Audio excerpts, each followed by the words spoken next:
Hubert, the response to the second half, we think that you felt like that was more like it from your guys. Just what were your thoughts about the way you guys came out? I did like the response out of our guys in the second half. One of the things that we talked about a lot at halftime, I told them that there's nowhere to go. There's no exit route, there's no stairs, there's no door. You're going to have to stand there, you're going to have to compete. And you're going to have to compete on both ends of the floor.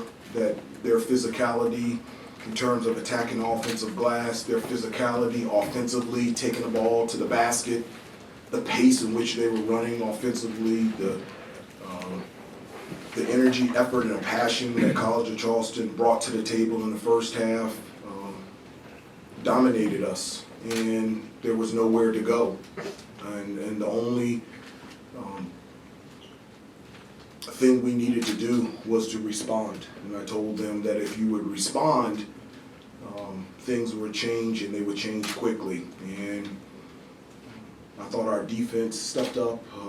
We did a really good job of, one of the things that we talked about was from the three-point line, either take away the three or take away the rhythm three. And I think we only had 2 3-pointers in the second half.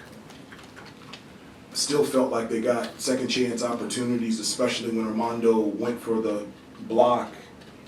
And our help side defenders needed to come in to take their 5-man away from getting an offensive rebound. But I thought defensively, we got 11 steals in the second half. So I felt like we were more active, and then that led into the offensive end, just attacking the basket, whether it's through penetration, and Armando was fantastic getting the position that he wanted in the post and being able to finish. And he either scored or got fouled, and then we got into the penalty early, and I like that because we're a good free throw shooting team. Caleb said that you challenged him at halftime, said that he was playing soft. They all were. They all were. So he said specifically you challenged him. They all were. Okay. I challenged all of them. They all were. Are you pleased with the way Caleb specifically responded by defensively shutting his man down a little bit more, and also being aggressive, attacking a lot more offense? I do. I thought, when you look at Caleb's stat line, it was, he got to the free throw line, and he led the team in assists. And so that's the Caleb Love that can do that every night. And I felt like in the second half we responded defensively as well. His man didn't score easily. There was resistance.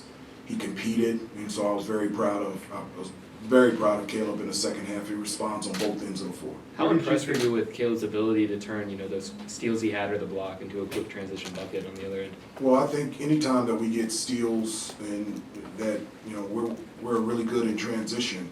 One of the things that we do is, when we get steals, we've got all 5 guys sprinting, and we've got great spacing and balance, and we've got guys that can shoot threes in transition but also attack the basket. So, when we're able to steal the ball and also rebound, and we feel like we're in a good position transition-wise from an offensive standpoint, getting the shot that we want. Did you have to tell the guys at halftime, especially Armando, get the ball to the big guy and be more aggressive, or was that something Armando did on his own, knowing that he had to be a little bit more? Well, I think it's 2 things. I challenged him. At halftime, I think he only had 1 shot.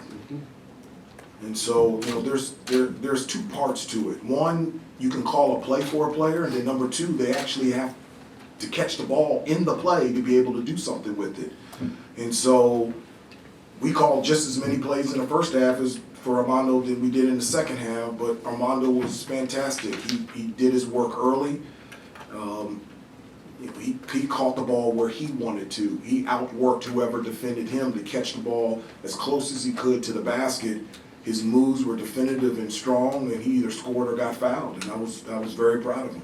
Hubert, calling them soft at halftime, that's not a word that you throw out there lightly, is it? No, one of the things I told them, this is a different generation. My generation, if somebody calls you soft, then it's real. And it's real. And so, but they were. We were soft in the first half. We were soft at parts against UNC Wilmington. And on both ends of the floor. And there's a physicality that has to be brought all the time, and I'm thankful for these games because College of Charleston is an unbelievable program, team, outstanding coach and coaching staff, and whether we're playing College of Charleston or whomever, the type of competitiveness that we brought in the second half is something that has to be brought all the time. How impressed were you with Trimble's spark he gave you off the bench, drawing that offensive foul and defending 30, 40 feet from you on the out? That doesn't surprise me at all. That's something that he can do. He has tremendous athleticism and quickness. I think he can be one of the best on-ball defenders full court in the country. He's gifted. It's one of his gifts and talents to be able to guard multiple guys, especially on the dribble. And I thought he disrupted the guy bringing up the ball because of his ability to make them run their offense out further, and that allowed us to get steals and deflections and miss shots. And so, very proud of Seth. I thought he played unbelievable when he was in the game, and I'm so glad that he's here. Any Hubert, concern over, Hubert, why would you say the rebounding hadn't been at the clip that you guys are used to? Yeah, that's a great question. That's 2 straight games that we've been out rebounded. I think last year, I know we were number 1 in the ACC in terms of defensive rebounding. I think we were number 2 or 3 nationally. So that's something that we pride ourselves on, is limiting opponents to 1 shot every possession. One of the things, I think I've said it to you and others, like every game we got to check 3 boxes. Number 1, we got to get after it defensively. We didn't do that in the first half. They shot over 50%. We did better in the second half. We got to check the box in terms of rebounding. We haven't done that the last 2 games, and that's going to get fixed. And then number 3 is got to take care of the basketball. And so,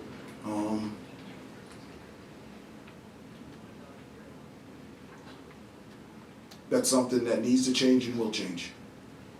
Hubert, you mentioned those 3 boxes, some of the softness against UNCW again in the first half tonight. Just sort of generally, how would you characterize where your team is in terms of where you need them to be at the end of the year, and also maybe where you thought they would be at this point? Well, it's November. It's November, and one of the things that I have learned in my second year is that every team is different. It doesn't matter if you have 14 of the 17 guys returning. It's not. This is this year's team, and so there's growth and maturity for our team that just has to happen. And I spoke with the team yesterday, and one of the things that I have sensed in them, and I just felt not a nervousness, but maybe a little bit of a burden of the expectations.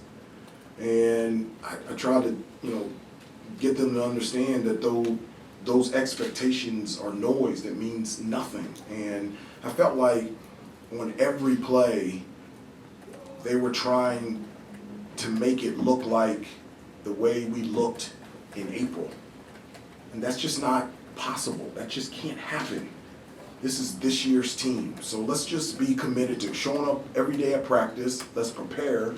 Let's see how good we can become. And at the end of the day, let's live with the results. Thanks.